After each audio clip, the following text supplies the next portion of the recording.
This relapse story is it's insane. This is an insane relapse story. You're gonna find out just how sick I was.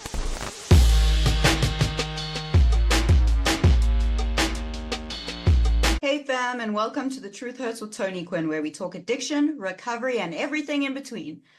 First of all, I got a microphone. My partner surprised me with one like a few days ago, and it was the sweetest thing ever. He knew I needed one, and then like one arrived, and that's the sweetest thing he's ever done. Okay, not the sweetest thing he's ever done, but like really sweet and thoughtful, and I did not expect that. So shout out. And I also just want to apologize for not posting on Friday. Life on life's terms. I really wanted to post. I was unable to post, but I'm back and I will be making up for that today. And today's topic is going to be based on a comment I received on Instagram that said, "What was the hardest part of relapse for you?" Relapse was a part of my journey, and I'm going to share some insights into what I experienced, my stories around my relapses, and I'm also going to address some things I find problematic, some problematic sayings around relapse that I want to address. And I just want to remind you all before I start this video that our relapses do not define our fight for recovery. It's our willingness to keep fighting for recovery despite them that does. Okay, now that that's out the way, let's begin. But first, I just want to show you guys our biggest supporter. His name is Waffles. He has been in just about every video. And now that I have a microphone, I think you might hear me if I stand a bit further back. And he's going to say hi to everyone. This is my baby. It's my baby. He supports everyone on their journey. And I'm putting him back because he wants to go down. Sorry about that. Let's begin. Okay, I'm back, homies. I'm sorry I had to tie my hair up. It's literally like, feels like one of the hottest days of the year. This weekend was insane. My hair is just not hairing, so I've put it up and it's going to stay that way because it's fucking hot. Okay, so we're going to talk relapse. And before we talk relapse, please stay through for this whole video because I'm going to touch on different things. I'm going to tell my experience and share my experience with the relapse and the different kinds of relapses I went through. Then I'm going to share on certain problematic sayings that I know a lot of you might want to address anyway. So I will get into that. And yeah, okay, let's begin. Let's begin with relapse. So what actually is relapse? Is relapse having stayed sober for a specific period of time and then just, you know, going through some traumas or not coping with what's going on around you, and after being clean for a period of time or sober, whatever you prefer to call it, is it picking up again? Is that a relapse? Or could a relapse be defined as those moments when I was in active addiction and I had been up for a long period of time, I was crashing, I was coming down, and my body was ready to fall asleep, and I said to myself, I am never using again. And I swear to you, could put me on a lie detector test at that point, I would have passed. I would have 100% passed and said, I am not using again. I am done. It's not happening. This is it. I'm finished. And then I wake up, come to, and use again. Could that be considered a relapse? There's so many different variations of it. So I'm going to get into all of them. It's long, it's complicated, and relapse is deeply personal. For me, there were many times throughout my active addiction, from when I was struggling with alcohol to when I was struggling with crystal meth. There were so many times I said to myself, I'm done. I'm done. I am never doing this again. And I did do it again because that was the nature of my addiction, especially in those moments. I'll give you an example. One time I was at a trap house. Lovely story. I was at a trap house, and I've shared about this trap house before. There was shit all over the walls. There were mattresses everywhere, vibes on vibes on vibes. Anyway, I was at this place and I was using, and I was looking around. Someone offered me crack at one point and I said no. Like it felt like I was in a movie. This instance felt like I was in a movie, and I did not know what I was doing there, but I was doing meth and I was doing cat. And on the way home from that trap house, after being there for a while, I had some drugs in my bra where I always kept them. And I was driving down this road and I said to myself, I'm done. I can't keep doing this. I was in a very dangerous situation that I felt way too safe in, way too comfortable in. And I was driving home. I was exhausted. You know, when you have to stop, I don't know if anyone's been through this, but I had to stop the car get out and literally throw up, and it was bile. It wasn't anything but bile. It was almost the drugs coming out of my system, and that used to happen to me a lot. I had to stop the car, get back in the car, and be like, and it was my mom's car. I was driving my mom's car at this point, and I was in the car. I didn't even tell her I was taking it. I just took it, as you do. And I was driving back to her house and I had the drugs in me. I had just thrown up bile and I took the drugs out of my bra and I threw them out the window on this random highway and I drove and I was like, I am done. And then I was like, car in reverse, go backwards, get out, pick it up, put it back in my bra because maybe I can sell it. Maybe a friend will need it. Maybe, maybe, maybe. I drove home that day to my mom's place. I said to her, she was devastated. She was like, where the hell have you been? You look awful. What's going on?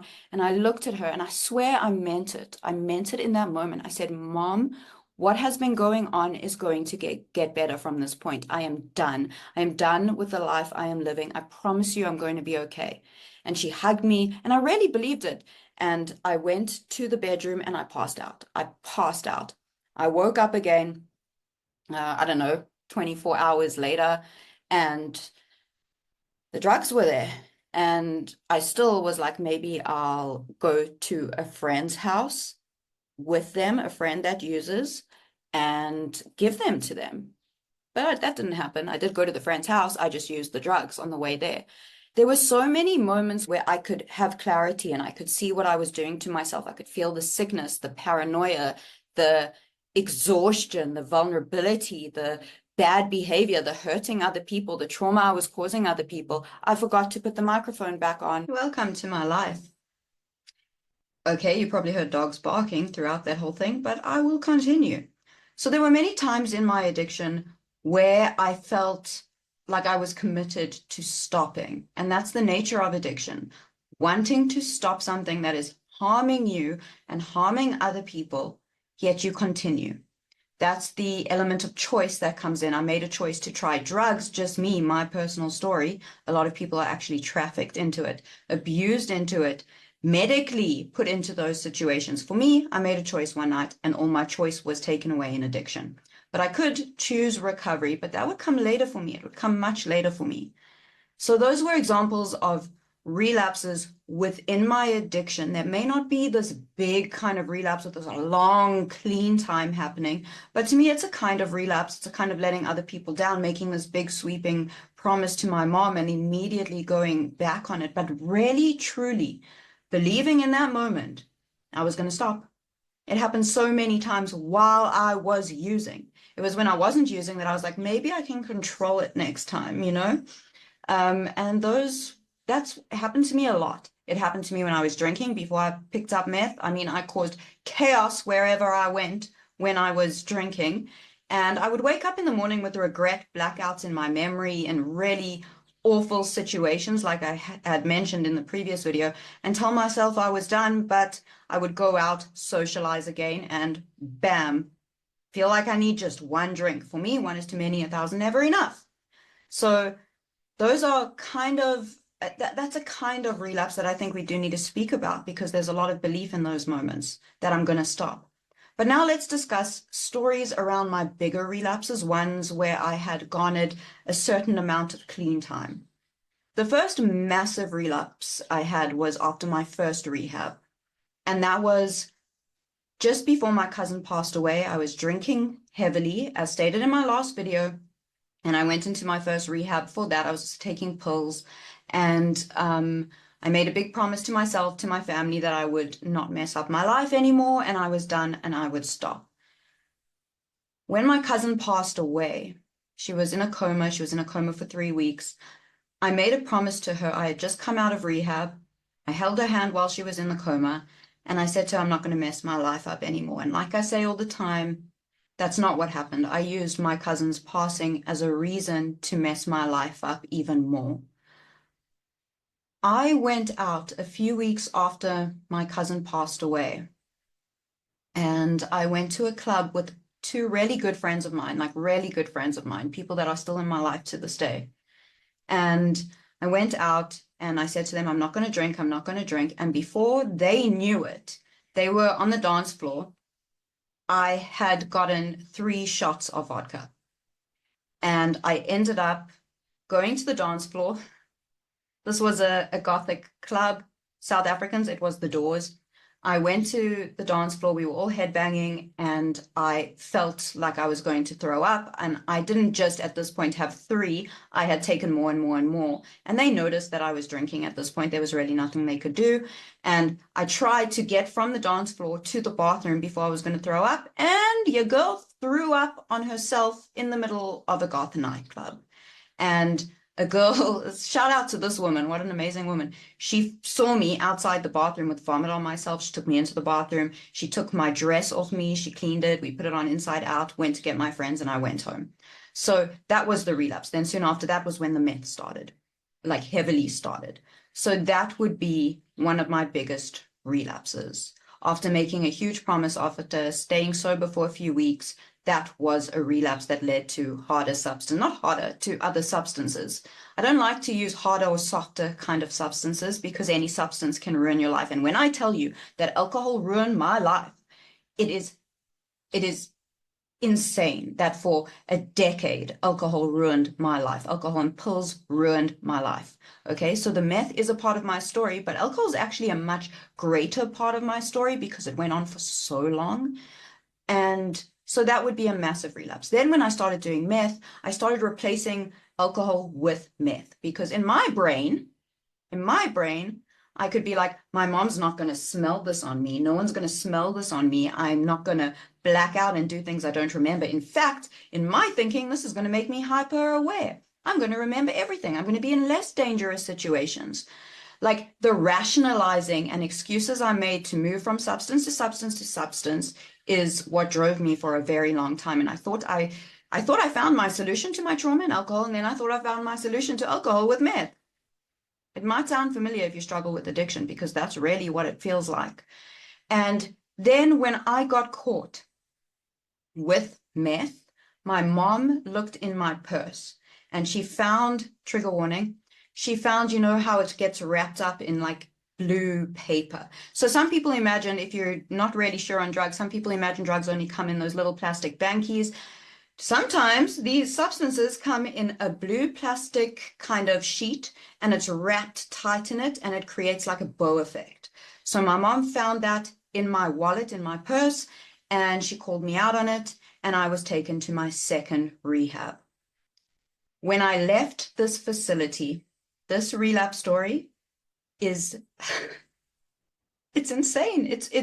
This is an insane relapse story, and I need to take 5 minutes because, fam, strap yourselves in. You're going to find out just how sick I was. How do I even start this? Okay, I was sent to my second rehab. I went in there, I did my time, I left, and I told my mom that I was ready to start a new chapter. This is when I was first introduced to 12-step meetings, and my first meeting was an AA meeting during this time. Didn't really love them, didn't want to get sober. I went to this rehab because my mom found the drugs on me and I needed to appease her. So when I left, I had a plan to relapse. And this plan consisted of convincing my mom I was going to get my life on track. And I think a part of me really did believe it and really did want it, but a part of me also created some sort of ruse, yes, to kind of get away with doing what I wanted to do. Anyway, when I left that rehab, I told my mom I wanted to study again. I had already got my honors in dramatic art, and I said I wanted to do my master's. That turned into going to an education campus and to become a teacher in the dramatic arts. So my mom at this time put all her money into funding this for me and got me to go to a university to get my degree as a teacher in dramatic arts. And this meant I would have access to money because my mom would give me money to get the books I need, to get everything I need for assignments.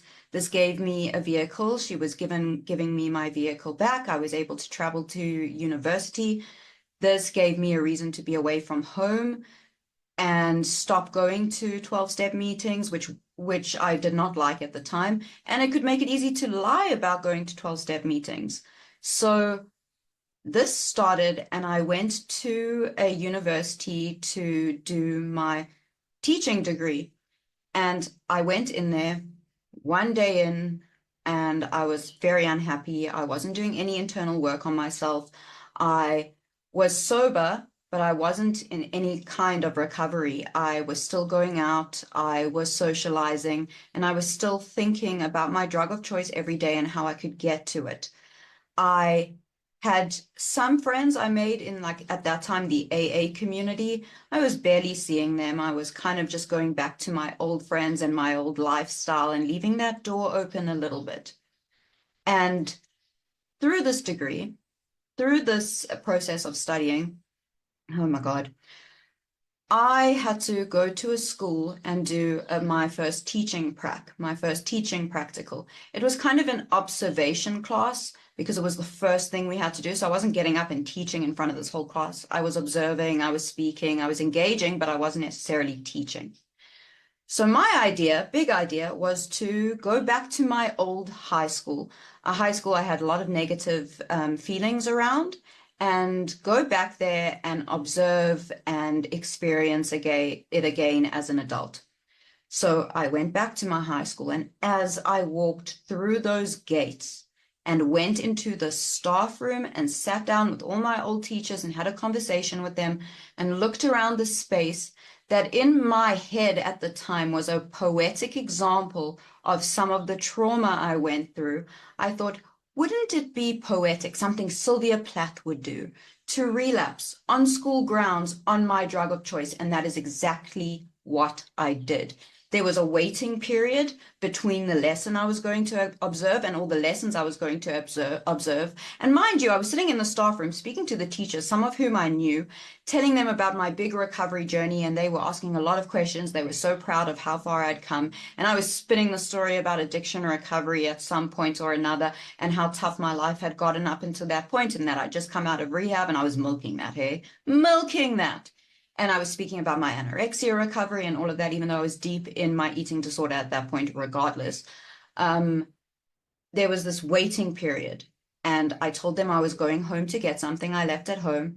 And I drove from the school, messaged my dealer, my plug, sent him a message, told him I was going to meet him at my usual spot, McDonald's, of course.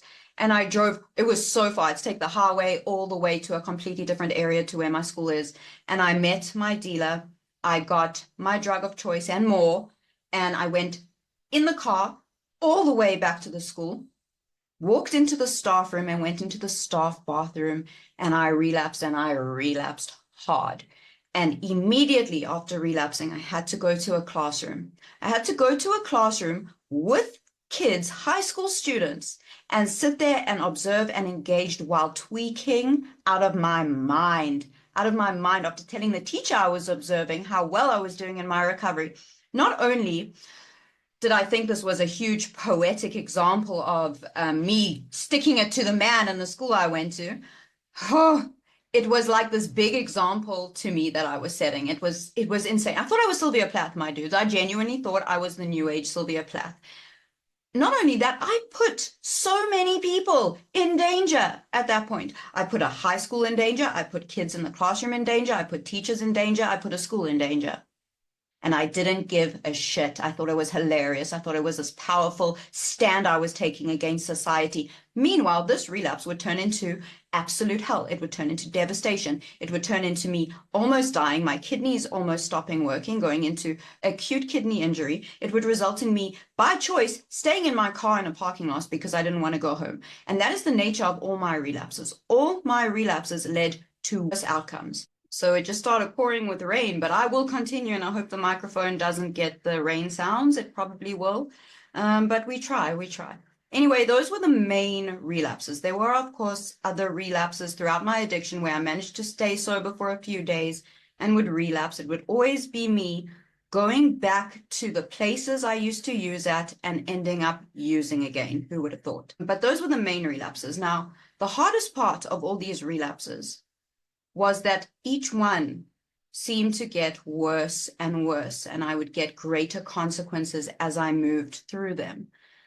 And the trauma that I accumulated through every relapse would pile on. So I always say I thought drugs were a solution to my trauma pre-addiction. And in addiction, I accumulated more trauma that I tried to numb with more drugs, with more substances. And it was like the cycle of collecting trauma to keep myself sick in a way. And there's only so much numbing a person can take. There is so much guilt and shame in relapse. There's guilt and shame in getting caught in a relapse. There's guilt and shame in figuring out that each time I relapsed, things got worse and worse for me. Before I wouldn't steal, all of a sudden I'm stealing. Before I wouldn't pawn anything, then I'm pawning something. I'm taking money from my mom. I'm ending up choosing to live in a parking lot. I'm hurting myself, I'm hurting other people, I'm traumatizing them, and I'm traumatizing myself. I was privileged enough to go into a facility, the last facility I went to, where I was treated by a counselor who was also a recovering addict. Now, this person had their qualifications. So not everyone needs to become a recovering addict counselor, okay? This person needed to do that. And this woman spoke to me with kindness, but also very hard and sternly in a way that resonated with me, that helped me. And through that time, I was able to slowly start to work through the trauma pre-addiction, the guilt and shame accumulated in addiction, and the trauma accumulated within addiction, as well as see my part in how I hurt other people through my addiction. So that's the process of my healing, was facing the things I'd been trying to avoid for so long. And what helped me the most was when I left, I had to do things very differently to the way I had done them.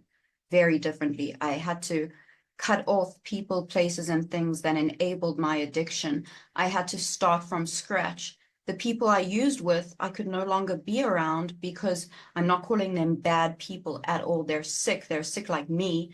I just knew that that meant there was a door left open. I needed to protect myself from that. And because I was able to reflect on everything I had done through a 12-step program and through rehab, again, I always say this, 12-step program doesn't work for everyone. It worked for me. I like the therapeutic aspect of it, but we find what works for us. There's lots of resources available. That's the one that worked for me because it helped me see my part in things, and it helped me see my previous trauma, and it helped me work through everything and sit in a group of people that were able to relate to me, identify with me, and I was able to learn from them. We can find that kind of community in any way. I found it through the 12 steps. But relapse was difficult. There was shame in letting my family down, in letting my mom down, in realizing I had taken her money that she put toward my education and used it to fund my drug habit. It is shameful, and there's guilt in that. And the problem is that's what drove me to relapse after relapse after relapse. But this time I didn't, because I had built community and I had built connection. And I was able to say the stuff out loud to a room full of people that related to it and understood it.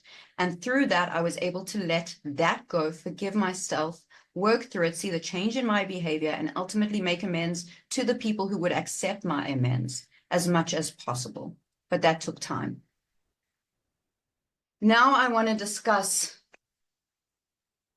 problematic sayings I find when it comes to relapse. A lot of people will say relapse is a part of recovery. The reason I find that that can be problematic is that a lot of people will come into the rooms or go into a facility or get sober and find something that works for them and feel like they're not really in recovery unless they relapse. I have seen human beings walk into the rooms of recovery and get it on their first go. I have seen an 18-year-old person walk into the rooms of recovery and leave, and 7 years later, they are still sober. They did not relapse. They got it on their first try, and that is incredible. And that recovery is still very much valid, as was their addiction. I have also seen people like myself go in and out of a recovery space, in and out, relapse, come back, relapse, come back. But their journey is just as valid as someone who got sober on their first go. And that is important to remember. That is vital to remember, that each journey is individual. Then I hear people say, relapse is a part of addiction. That can also be problematic, because people think in order for them to have been an addict or for their addiction to be taken seriously, to be bad enough, they need to consistently relapse. That's also not the case. Relapse is deeply personal and can manifest in a million different ways, as stated previously. I relapsed a million times while in active addiction, in my opinion, and I relapsed after staying sober for long periods of time. It is all relative, but it is important to note that no matter your journey through addiction or your journey through recovery, your experience and what you go through is just as valid as the next person, okay? We don't need to collect more and more war stories in order to be an addict. I hope that that makes sense. But that's my understanding of relapse. Relapse is a part of all our lives in one way or another. It doesn't have to be this big, massive kind of relapse. Like I went through relapsing at a high school. That was the worst. It could be a relapse in the middle of active addiction, really believing you're going to stay sober and the next day using. You know, it is a fundamental part of addiction, because addiction is about not being able to make a choice when it comes to a specific substance while you're in active addiction, okay? But relapse doesn't define your addiction and does not define your recovery. It's your willingness to keep going despite anything that does. That is what defines your recovery. My biggest takeaway from all of this is that there should be no shame in relapse. I went back to the rooms of recovery and was welcomed with open arms. Welcome back, keep coming back. That's what it's about. That's what it's about. And the sense of community and relief you get by putting up your hand and saying, I messed up, I fell backwards, I hurt myself, I'm getting up again, and seeing a room full of people clap for you and say, well done, bro, keep coming back is unbelievable. And that is why one addict helping another is without parallel, because every time I relapsed, I let other people down in my life who weren't addicts. I let my family down, I let my friends down. They're not going to have the same kind of welcoming attitude as other people in a recovery space. So community was key. And through that space, through that connection, through that relatability, I was able to work through the guilt and shame I felt and finally start to work on the relationships I had damaged. Gabor Mate says, the opposite of addiction is not sobriety, it's human connection. And it is that human connection that for me, I found in a Narcotics Anonymous space. You can find it in online support groups. You can find it in a religious institution. You can find it with the good friends in your life, with family, through a club that you're a part of. You can find that sense of human connection where that judgment is kind of removed and acceptance is welcome. And rebuilding is one of the most difficult things I've ever done after relapse, because, oh, dude, I had to start from scratch. Rebuilding is one of the hardest things, but in time, when you start to rebuild piece after piece and look around and for the first time realize, maybe I have too much to lose. Maybe I have too much to lose. And I'm not talking financially. I'm talking human connection wise. I'm talking rebuilding relationships with people you have harmed. And most importantly, rebuilding that relationship with yourself. It makes recovery that much better, that much beautiful, and it makes it worth it. But it takes time and it's a process. And I just want to remind anyone who is currently going through a relapse, has been through relapses, your journey to recovery is valid. Keep coming back. We love you. We see you, and you're one of us. You're one of us. And to those who have never experienced relapse in their recovery, your addiction is valid, as is your recovery. We see you. We love you. And remember, we do recover, whatever that journey looks like.